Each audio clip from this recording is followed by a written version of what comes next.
Shoring pumps provide the means to hydraulically expand, pressurise and retract all Groundforce hydraulically operated shoring equipment. Motorised pumps are recommended for use with larger equipment where high volumes of fluid need to be pumped. Shoring equipment can either be single or double acting. Single acting equipment needs to be manually retracted, whereas double acting equipment can be both expanded and retracted hydraulically. Most modern Groundforce equipment is double acting. Motorised pumps are only used with double acting equipment. Double acting equipment will always have two hose connections and a lock-off valve and can be expanded and retracted hydraulically. It is essential for the supervisor to be familiar with the equipment being installed by first thoroughly reading the user guide supplied by Groundforce with the hire documentation. The Groundforce motorised pump is powered by a small petrol engine, and it should always be used in a well-ventilated area and never in a confined space. The pump comprises of the following components: a protective cage incorporating lifting points, a 40-litre capacity fluid tank complete with a fluid level indicator, the pressure gauge, the hose connection panel and the flow direction valve, delivery hoses, 2 are always required for double acting equipment, shoring fluid concentrate. Before attempting to start the pump, check the petrol and the shoring fluid levels and top up as required. Please note that the pump incorporates a float switch, which will stop the engine if the fluid level in the reservoir becomes too low. Check the oil weekly and more frequently if the pump is being used heavily. To start the engine from cold, follow these steps. Ensure that the flow lever is in the vertical position. Rotate the red ignition switch to the on position. Slide the petrol supply lever to the on position. Slide the choke lever to the closed position. Set the throttle lever to approximately mid position. Briskly pull the start cord to start the engine. As soon as the engine starts, back off the choke lever until the engine runs smoothly. After about 30 seconds, the choke should be retracted fully. The pump is now ready for use. It is recommended that the engine is operated at approximately 3/4 throttle. All hydraulic connections in the system are of the quick release type as shown here. Longer hoses are generally used with a motorised pump to minimise moving the pump around the excavation.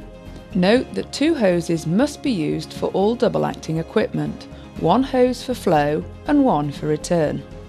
The equipment is expanded by moving the flow lever to the ram out position.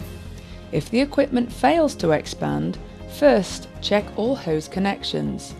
If still unsuccessful, move the lever back to the central neutral position. Swap the hose connections over on the pump and try again. The pump is equipped with automatic pressure relief valves. Once the equipment has been expanded against the sheeting, it will pressurise to typically 1000 psi, as indicated on the pressure gauge. Once this pressure has been achieved, the lock-off valve on the equipment is closed. The flow lever returned to neutral and the hoses are removed. To retract the ram, first reconnect the hoses, then release the lock-off valve. The pump is then started and the flow lever moved to the ram in position. If the equipment fails to retract, move the lever back to the central neutral position. Swap the hose connections over on the pump and try again. If the pump is not going to be used again immediately, it should be switched off by returning the throttle to mid position and rotating the ignition switch to the off position. At the end of the day's work, the fuel lever should be moved to the off position.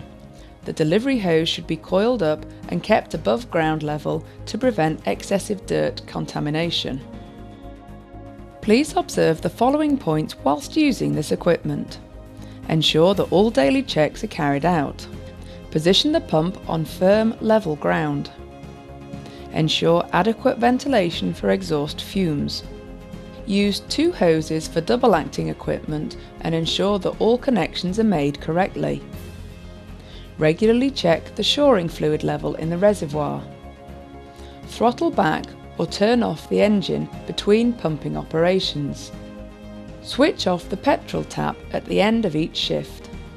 Only use shoring fluid supplied by Groundforce in adequate concentrations and be aware of the cost regulations for this product.